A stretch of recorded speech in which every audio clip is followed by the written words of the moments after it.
tiene el poder de mantener nuestros cuerpos despiertos.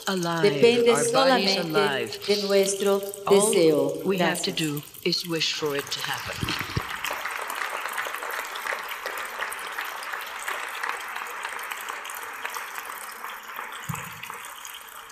Bueno, vamos a continuar.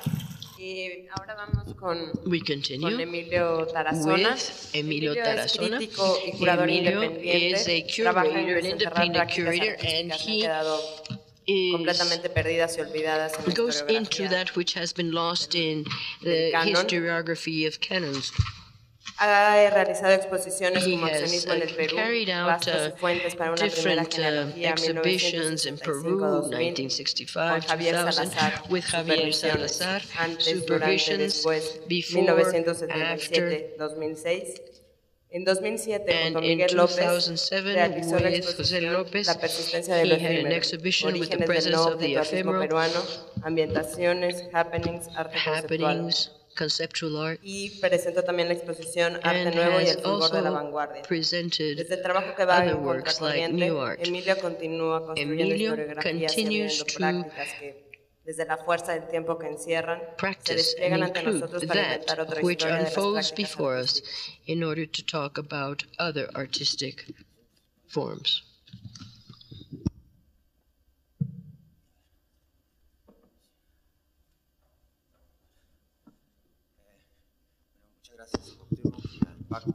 Thank you very much, Cuauhtémoc and PAC, for your kind invitation.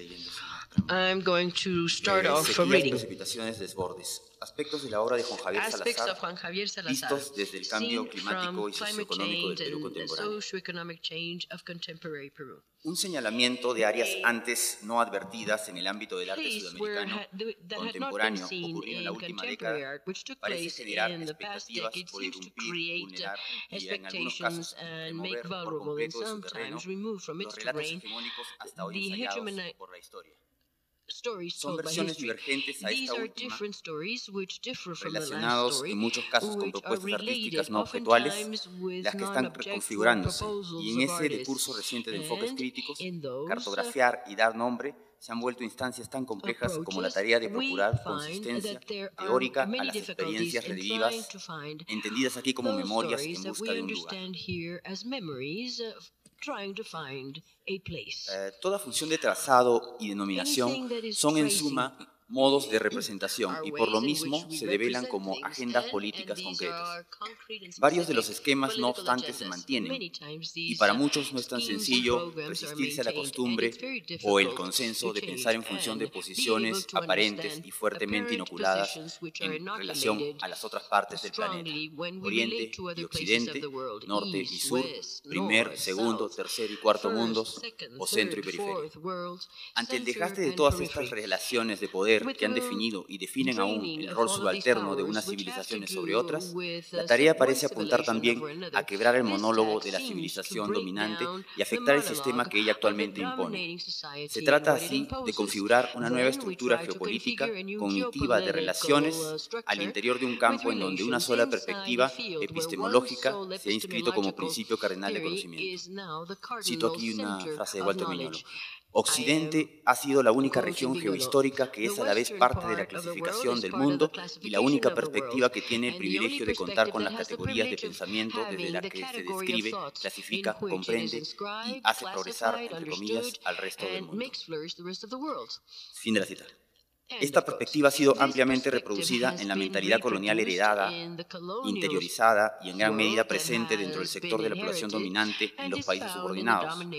La presencia de estos estratos sociales interiores y la posición que adopta un individuo ante ellos a partir de las condiciones en las que inicialmente se encuentra constituyen una deliberada apuesta política.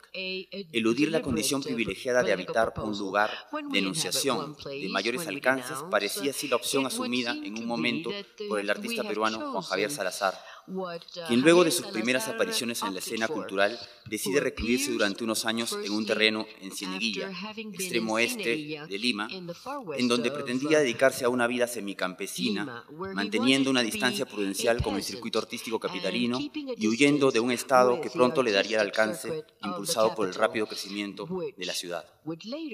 La desubicación que implica el margen o la frontera entre una civilización y lo que ésta considera su afuera se confronta interiormente a la condición de pertenencia a un espacio al cual el artista regresa años después para presentar una exposición de carácter antológico, pero al cual no pretende enteramente pertenecer. Así, ante la pregunta sobre si ha ocurrido en él un tipo de desclasamiento, Salazar afirma, acaso ironizando sobre la capacidad que se desarrolla en los sectores sociales más favorecidos, que uno supone asociados bien a una ascendencia criolla o en todo caso a una clara mentalidad colonial, de no involucrarse con otras esferas de la realidad nacional. Cito, pienso que los peruanos, burgueses o mestizos siempre tenemos una pata en la carabela. Bueno, hace mucho tiempo que no me preocupaba por las categorías. La metáfora podría interpretarse como un pie en su ascendencia europea y el otro en la tierra donde vive. Para Miñolo es también esa condición fronteriza la que permite poner en movimiento un cuestionamiento de los parámetros epistémicos de la prepotente sociedad contemporánea en vías a la construcción de un nuevo campo intercultural capaz de afectar no solo los relatos, mapas o cartografías posibles, sino las condiciones culturales sobre las cuales esas cartografías y narraciones son siempre instauradas o instituidas. El flujo de los diálogos establecidos no puede ser administrado por uno de los interlocutores, tan acostumbrado a la eficiencia de su lugar de enunciación. Sudamérica debe dejar de ser el extremo occidente, un margen que tiende al centro, y plantear la condición periférica como medular en la nueva geopolítica del mundo, sin renunciar a ella. De un modo similar a cómo Ranajit Guha piensa la subalternidad como la negación de la nación, la multilateralidad que se propone debe alterar la condición en que el mundo ha sido políticamente estructurado en el imaginario de la dominación. Lo que aquí se presenta son un conjunto de ideas en proceso de coagulación. Son una suma de intuiciones que, develadas y comentadas aquí, espero me permitan apuntalar los enfoques preliminares en que es un proyecto de escritura más amplio. Pretendo abordar aspectos del trayecto creativo de un artista que, a pesar de contar con una presencia influyente y decisiva en la escena del arte peruano contemporáneo, resulta virtualmente desconocido en el ámbito sudamericano y mundial. Se trata de un pequeño aporte que, a su manera, pretende desplazar el lugar privilegiado de enunciación de la historia del arte, así como el propio estatus del discurso académico, cuando éste se presenta a sí mismo como impermeablemente erudito y cosmopolita. Pero también esa nueva coordenada de reconocerse como un aporte a un proyecto político diferencial, en donde la ubicación de frontera es propicia para la reformulación permanente del propio discurso propuesto. Hoy más que nunca el territorio no es fijo y se transforma más rápido aún que todo esquema trazado sobre él. Revertir la fuerza de los discursos y el orden mundial consensualmente asumidos es una tarea y una actitud con la que una obra de Juan Javier Salazar podría resumir parte de ese proyecto político de heterotopías reunidas junto a otras obras de resonancias similares producidas por otros artistas en otros países, tejiendo un paradigma diferencial. Se trata de un múltiple, aquí hay tres, que a modo de bastón ceremonial el artista denomina invierta en la selva. El objeto representa un árbol cuyas raíces, cual resortes enmarañados, se encuentran en la copa, mientras en su base, algo circular, una pintura asume representar el cielo y las copas de este y otros árboles vecinos a modo de soporte. Otra forma circular divide bajo las raíces el mundo subterráneo de arriba del resto del mundo visible que se tuerce hacia abajo. Concebido como un báculo para detener el tiempo y transformar la realidad, la obra sugiere un intento de refundar el orden y producir el colapso de la organización existente desde una perspectiva opuesta a la consensualmente hegemónica, pero también una apuesta por invertir en el sentido económico en nuevos ámbitos y recursos naturales que los más consolidados intereses comerciales descuidan. Productos medicinales y alimenticios existentes en la selva peruana que resulta incluso difícil hallar en Lima, salvo en algunos establecimientos regionales. Cocona, camu camu, uña de gato, etc. Una circulación real de los recursos y de la producción local que se destaca como una falencia del sistema. Llevado al campo estrictamente artístico, Juan Javier Salazar llama la atención sobre el enorme aburrimiento que entraña ver destacar los nombres de los mismos artistas locales por décadas, y en una versión personal de una conocida sentencia de Warhol, a mediados de los 90, suscribe, cito, «Hay 5.000 millones de personas, y si pudieras alimentarte toda la vida de los 15 mejores minutos de cada una de ellas, el mundo sería fascinante».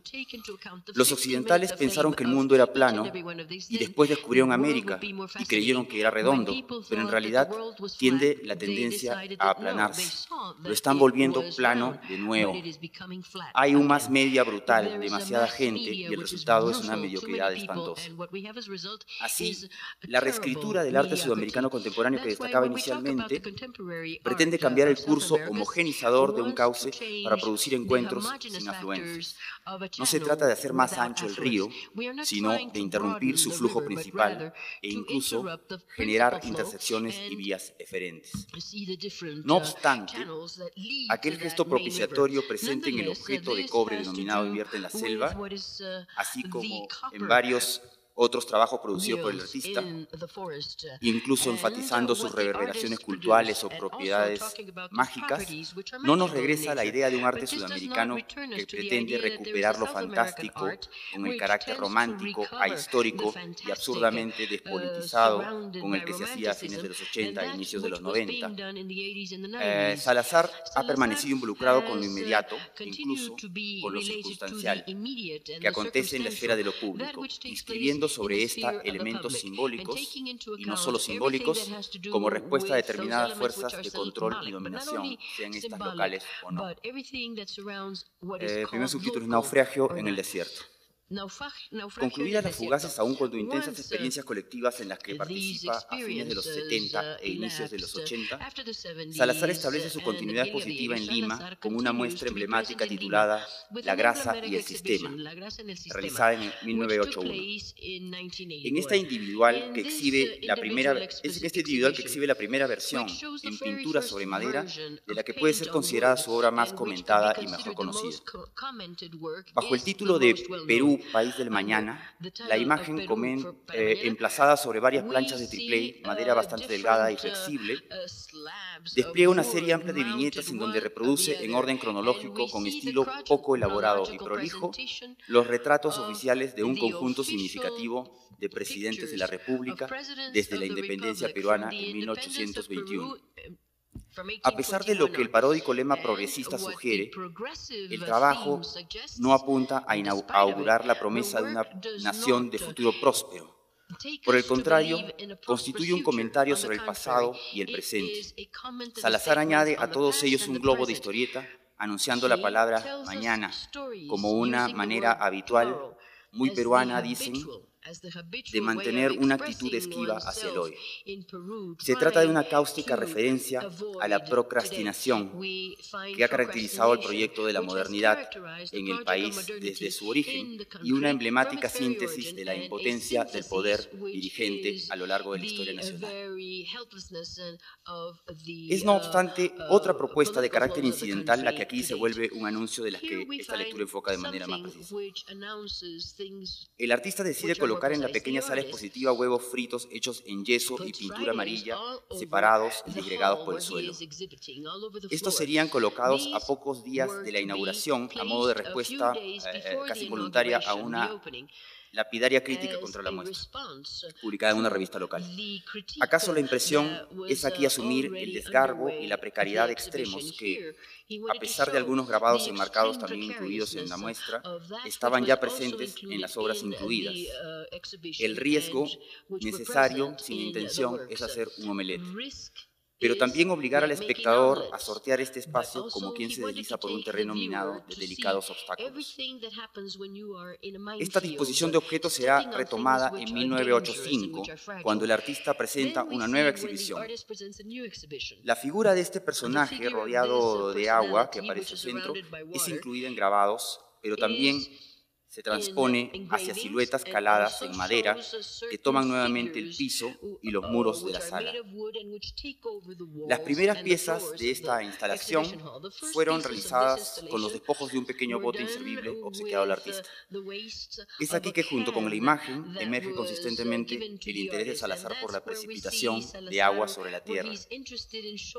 El artista produce una síntesis icónica en la que se hace referencia a fotografías similares que la prensa masivamente publica al comentar 2 años atrás el drástico fenómeno del Niño que afectó al Perú y particularmente el drama de los pobladores de las ciudades del norte del país tratando de recuperar sus pertenencias de las inundaciones allí producidas.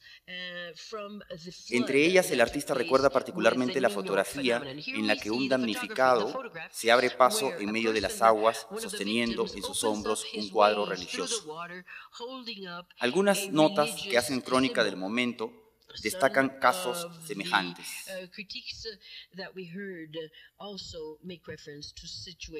No obstante, en las versiones de Salazar, el rostro ha perdido facciones y la pintura es un lienzo en blanco, en otros casos calado dejando solo el marco, y en algunos el lienzo ha sido sustituido por una caja de botellas, presumiblemente de cerveza, quién sabe si llenas o vacías.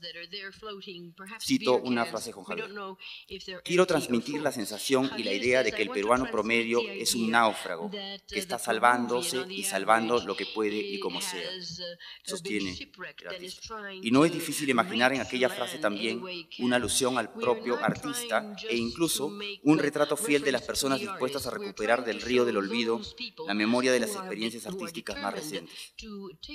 Evidentemente, la sensación de hundimiento es generalizada. El país está desde inicios de la década de los 80 convulsionado por la guerra interna declarada contra el Estado por la subversión. Un violento enfrentamiento entre el ejército y los movimientos armados que ocasiona masacres y exterminios en la población va acompañado de una de las etapas más sombrías y críticas de la economía nacional que deviene en una descontrolada hiperinflación. Pero antes de volver a ello, vamos a sumergirnos en el tema. Entendido como una alteración de las condiciones meteorológicas y oceánicas, el fenómeno del Niño, formalmente llamado Southern Oscillation, es un suceso fluctuante en el cual la temperatura del Pacífico Este se eleva considerablemente. Esto se produce cuando los vientos alisios se van de este a oeste, amainan, y el ligero desnivel existente entre la corriente del Niño de temperatura más alta la lleva a superponerse a la de la corriente de Humboldt, que es más templada. Sus consecuencias repercuten también en las condiciones climáticas de Australia, Indonesia o África. En el Pacífico Sur ocasiona una muerte y migración de los peces, como la anchoveta, por ejemplo, trayendo no obstante otras especies de aguas tropicales como dorados, barriletes, atunes, mantas, tiburones, langostinos, entre otros. El cambio de temperatura en las aguas produce también lluvias torrenciales, desbordes de los ríos y sequías en otras zonas. El año 83, las precipitaciones contribuyeron a la destrucción del casco urbano, afectando los sistemas de irrigación y arruinando hectáreas de cosechas y deteniendo la pesca industrial, dedicada a la extracción de recursos marinos específicos, tanto para el consumo local como para la exportación, y ocasionando pérdidas humanas y económicas. Su última presencia en el año 97-98 hizo que el mundo virara de algún modo hacia Kioto, tratando de buscar una drástica reducción de los gases de efecto invernadero que juegan un papel importante en la creciente ferocidad de la naturaleza. La instalación de Salazar es nuevamente emplazada en una muestra de carácter antológico, realizada. Esa es otra muestra del año posterior, del año 2006. Realizada en 1990 en el entonces Centro Cultural de la Municipalidad de Miraflores. El título es un intentado como duda o premonición. Parece que va a llover. Más que insistir, perdón, eso lo debía haber pasado hace un momento en realidad mientras hablaba.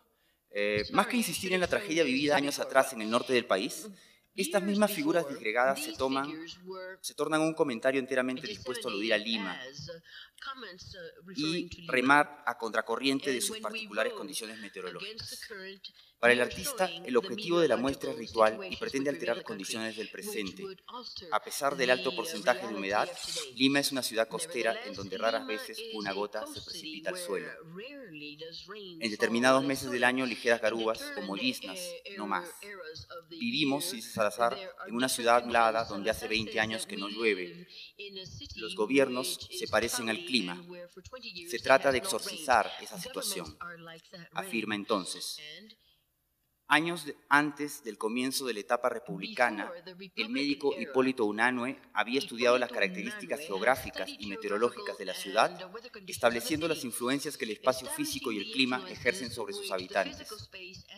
El autor señala, entre otras cosas, que el limeño es propenso a desarrollar problemas o enfermedades digestivas, y en relación al ánimo destaca una predisposición a la melancolía que en procesos avanzados deviene en inconstancia. Salazar podría suscribir la opinión de Unanue en este punto, y su apuesta es invocar y sumar voluntades para producir un flujo contrario a los efectos del clima en la capital. La propuesta es lanzada como una suerte de acto propiciatorio e influjo actuante, tratando de revertir una condición atmosférica generalizada, la que las condiciones meteorológicas son una eficaz e ilustrativa metáfora. La crisis social, política y económica, así como la violencia que sacudía varias ciudades del interior del país y ya entonces también Lima, dejaban el aire en el ciudadano metropolitano una enorme falta de autoestima y sembraban también una incapacidad para salir de esa condición. Inermes y anestesiados, la sociedad civil llevaba mayoritariamente el desaliento y escasas energías para la movilización social a causa de la represión y el terror cotidianos. 7 millones de llorones en medio del desierto. Es la descripción de la ciudad que cruza por la mente de Cuco, un personaje principal dentro del cortometraje que el artista realiza y presenta como una pieza dentro de su muestra de 1990. Un clima de cambios. Hay en efecto un componente eficaz dentro de esa fórmula ensayada contra el desaliento, un corrosivo y personal sentido del humor que en todo el trabajo de Juan Javier Salazar se suma al claro propósito crítico.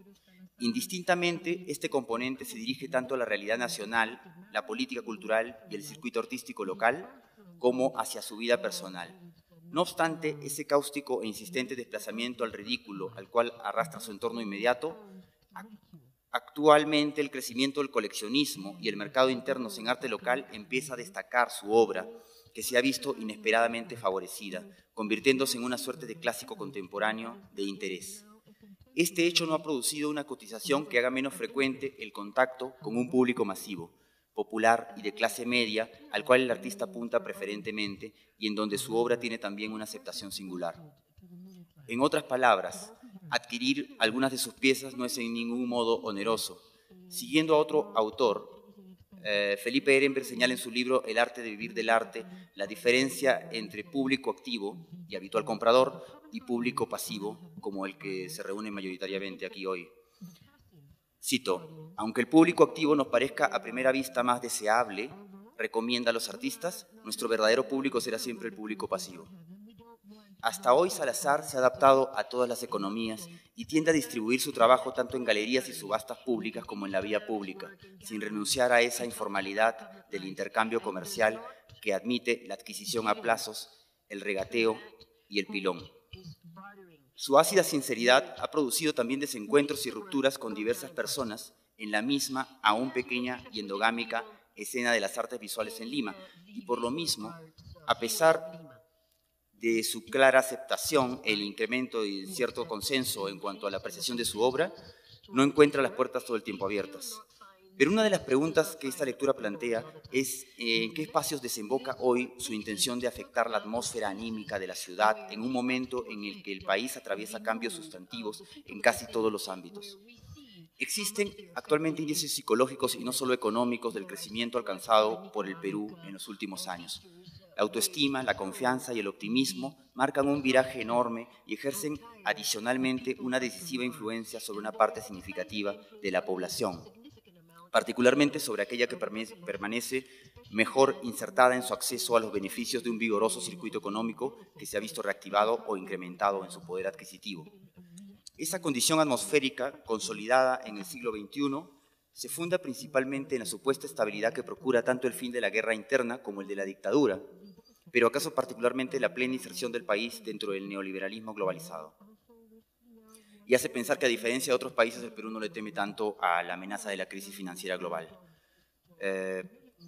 La idea es aquí socavar algo de la solidez que sirve de base a los argumentos en los que ese optimismo se sostiene.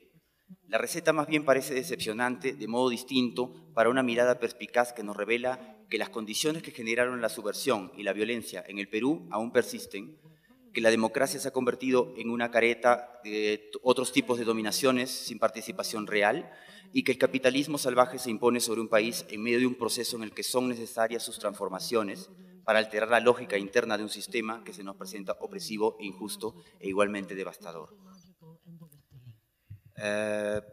Voy a cortar algunas ideas, sí. Voy a cortar algunas ideas y voy a pasar. Ok, voy a terminar con unas imágenes, ¿no? Esta es una serie de Juan Javier Salazar de los años 90 que se llama Nadando en un mar de incertidumbres. Voy a empezar hablando básicamente de un cuadro y termino con la idea final. Estoy cortando varias páginas. Esta es una serie en donde hay básicamente imágenes subacuáticas, submarinas, y fue presentada el año 2000, el mismo año que Fujimori estaba prácticamente a punto de salir del gobierno, la dictadura de Fujimori. Uno de estos lienzos de la serie, el artista incluye hacia el fondo de la imagen la sombra de un avión que se sumerge en el océano, mientras en el primer plano un cardumen se desplaza en la misma dirección. Legibles son las palabras que se enuncian, quebradas por el paso de los peces. A veces, parece, de alguna manera, en otro momento, y añadiendo una resonancia onomatopéyica, quizás. La aeronave cita un díptico pintado previamente por Salazar, al que actualmente del cual solamente queda uno de sus lienzos. El tema es aquí un hecho histórico ocurrido del año 87, que fue la caída de un avión, un Fokker que llevaba a jóvenes jugadores de fútbol que perecieron en un accidente que ocupó varias páginas en los periódicos, en la prensa. Pero para Salazar, este asunto, digamos, de que solamente se salvara el piloto en ese accidente, era una metáfora mucho más compleja del país. Para él, eso representaba el hecho de que la clase dirigente o el dirigente del país siempre se salvaba de alguna manera, mientras que el país entero se hundía en las condiciones, ¿no?, más inesperadas. Ese mismo año que presenta esa obra, Salazar parece profético porque Fujimori termina yéndose del país antes prácticamente de que la dictadura caiga, paseando súbitamente por algunos países y llegando a Japón, desde donde renuncia vía fax, enviando un fax al Congreso de la República, ¿no? Esto no voy a hablar, esto tampoco. Termino con las conclusiones. Okay, I will wrap up. Mandando un fax al Congreso de la República. El título de la obra es el mismo de la inscripción sobre los lienzos, solamente el piloto siente. El último subtítulo es El optimismo mejor orientado. Pero como nos propone el título de su exposición en el año 2000, nunca hay que decir siempre. Si bien la fractura entre gobierno y multitud parece continuamente insalvable, los procesos judiciales y condenas con las que lidia actualmente el exmandatario Fujimori en Lima, luego de su extradición, si bien no sueltan la distancia, tampoco parecen mantener a salvo permanentemente a la clase dirigente, despejando en gran medida la impunidad y la corrupción, ese cielo siempre gris que empaña el espíritu generando desaliento. Pero como anota el economista Félix Jiménez, es equívoca la idea generalizada que afirma que en economía no tenemos presidente porque desde los 90 ella está gobernada por un piloto automático. Salazar se desplaza por temas a los que alude también con desvíos simbólicos. El de la pesca y la riqueza marina explotada por la industria es constante y apunta a reflejar condiciones de vida urbana en las que uno se encuentra inscrito dentro de la administración de los recursos y la fuerza de trabajo por parte del Estado. Un cuento llamado Pecados, Pescados y Peces, que el artista envía a un concurso nacional, pero que luego ha transformado, habla de una conversación sostenida entre él y un broker de pescado, de harina de pescado. Voy a leer la conversación, que es importante para terminar. Bueno, voy a... El problema es que nos estamos comiendo tiempo de la conversación. Yo sé que a todos les quiero hablar. Ok, leo el cuento y se reconcilia con la última idea. El fenómeno del niño, sí, dice, es peor que la industria de la pesca porque altera todo más. Nosotros sabemos lo que hacemos, tanto así que hace 40 años el Perú exporta 500.000 de toneladas de harina de pescado 6 meses por adelantado todos los años. ¿Qué? Dice Salazar. Todos los años exportamos 500.000 de toneladas de harina de pescado 6 meses por adelantado. ¿Qué? Replica Salazar. ¿Estás sordo? ¿Estás idiota? ¿Quieres que te lo repita? No, estoy pensando en los peces. ¿Qué? Sí, ya los han vendido como harina y ellos no saben nada. Y están nadando con total inocencia. Están recién naciendo y moviéndose bajo el agua. El país los ha vendido y ellos nadan. Aquí los peces aluden a aquella condición de asalariados en las que Marx veía también una aglomeración de almas vendidas a beneficio del capital. La vida ilusoria con la que las compensaciones y promesas de bienestar que otorga el consumo presuponen diluir la imagen de una existencia previamente condenada y un futuro regido sin nuestra participación. Cierro con algunas ideas sobre el cambio climático para volver al tema, que es el último párrafo. No podemos celebrar el desastre ecológico. Es interesante, por ejemplo, constatar cómo algunos lugares se benefician con el cambio climático, ¿no? Terrible para casi todo el mundo, pero tampoco ignoramos que beneficia a la agricultura y la extracción de otros recursos en Groenlandia, por ejemplo, que le permite ahora producir papa, brócoli y otros vegetales, antes impensados allí. Como comentaba un artículo publicado en octubre del 2007, National Geographic. Mi lectura termina más bien con una pregunta que con una respuesta. Solo es necesario saber algo que se ha ignorado al parecer hasta ahora, que todos los seres humanos somos, en efecto, el principal recurso que tenemos. Bueno, gracias.